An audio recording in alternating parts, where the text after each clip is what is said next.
Good morning, Saima. You know, often artists of color aren't represented to the same extent that other artists are in modern exhibitions. So Black History Month is just such a wonderful opportunity to get to know and hear and see voices that perhaps you don't often get to see quite as often. And here with Jonathan Jones in an exhibition called Personal to Political, and such cool art here, but what exactly what does this theme mean?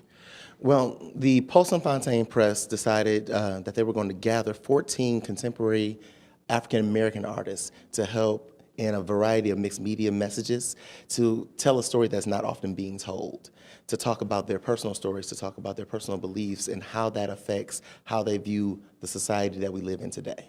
Okay, so that's kind of the underlying theme behind all of these pieces is how they view the society today. And there's a couple, I mean, all of it is interesting, but we're going to show you a few highlights. This piece right here, a basketball team in a suit and in jerseys. Tell me a little bit about this.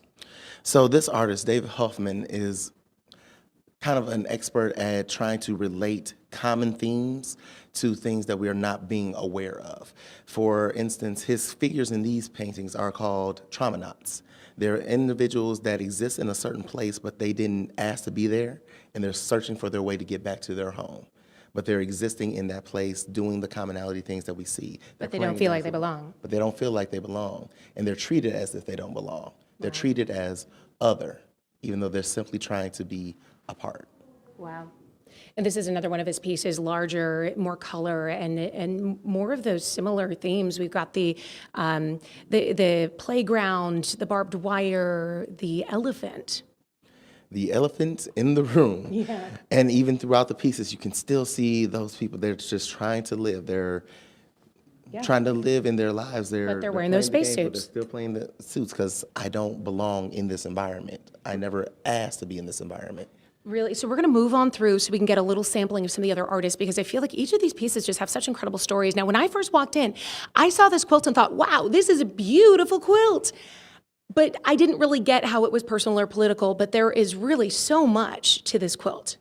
There's quilting in general. Rich history for quilting. It goes all the way back to the time of enslavement for the country and how they would usually use fabrics to piece them together so that the community could survive through those harsh winters, those rainy seasons. And they adapted that to become signals for hope, signals for change. They even got to the point where they became signals for freedom. And as they moved out of that time period of enslavement, they became a tapestry for explaining the history and how we connect.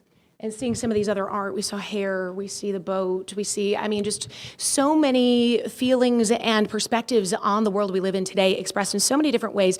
The museum is open 7 days a week for the month of February, multiple exhibitions, a lot of different events. What time does it open today? We open at 9 a.m. We're open. We're open now. So come on by and visit us. We'll be here every half an hour through the end of the 11 a.m. show. So we'll toss things back to you, Saima.